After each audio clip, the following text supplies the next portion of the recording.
આ તમે શું બોલી રહ્યા છો એનું તમને ભાન છે? હા બેટા ભાન છે. અરે આ તો તમારી પોતાની ધનેરતા છે અને મારી બહેન સગુણા ઘોર જંગલની અંદર લૂંટાણા છે તો એમની વારે જવાની રજા આપો. નહીં તો અહીં તમારા ધરથી મસ્ત ગલત કર્યું.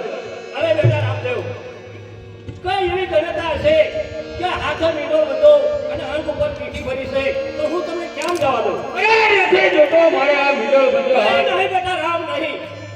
અરે માતાશ્રી, હજુ પણ તમને કહું છું બહેન સગુણાને વારે જવાની મને રજા આપો. અરે નહીં રામદેવ, આ તમને ખોટી ભ્રમણા છે, ખોટી તમને દખના થાય છે. અરે માતાશ્રી, તમે જો કેવા માતા છો, આ તો મારી પોતાની બહેન છે અને જો એક સગુણા ઘોર જંગલની અંદર લૂંટાણા છે તે એમના રૂમે રૂમે હાથ મળે છે અને મને પોતાની રહે છે. એ વિરલા, મારે વારે આવો.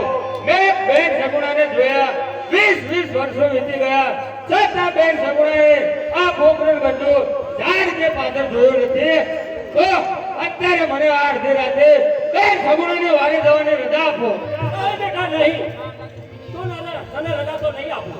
અરે નહીં માતાશ્રી, બેન સગુણાને બે ભાઈ હોવા છતાં તો એક પણ ભાઈ બેન સગુણાની વારે નહીં જાય તો લોકો તમને ધિક્કારશે અને મને મેણા મારશે. એ બેન સગુણાને બે ભાઈ હોવા છતાં એક પણ ભાઈ બેન સગુણાને વારે લાજ ના બતાવે.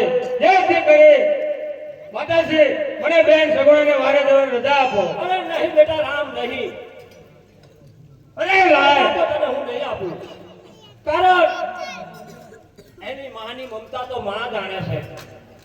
અરે બેટા રામદેવ, અત્યારે હું તને વનની માર્ગ પર પણ નહીં રજા આપું. અરે નહીં માતાશ્રી, અત્યારે આ મારા માતાશ્રી આમ નહીં માને તો લાય એક સ્વરૂપમાંથી બે સ્વરૂપ કરી એક સ્વરૂપ આ માતા વિનરદેવને પાસે રાખો અને બીજા સ્વરૂપે બેન સગુણાને વારે જા. અરે રામદેવ, આ શું બોલો છો? તમને ભાન છે? અરે હા માતાશ્રી, હવે હું બેન સગુણાને વારે તો જરૂર જવાનો. અરે બેટા, માતાનું આજ્ઞાનું પાલન કરો, તમારા રંગમહેલની માર્ગો જાઓ. અરે નહીં માતાશ્રી, તમે રંગમહેલમાં સુતા રહો, હું તમારી પાસે સુતો છું. જાઓ.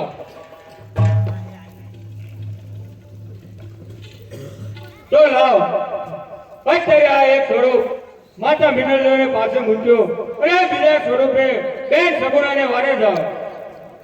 એ આજે જોજે રે બેન હરી મત હરતી નહી.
હમણાં સૂરજ ઉગી જશે અને આ નુરીજન લોકો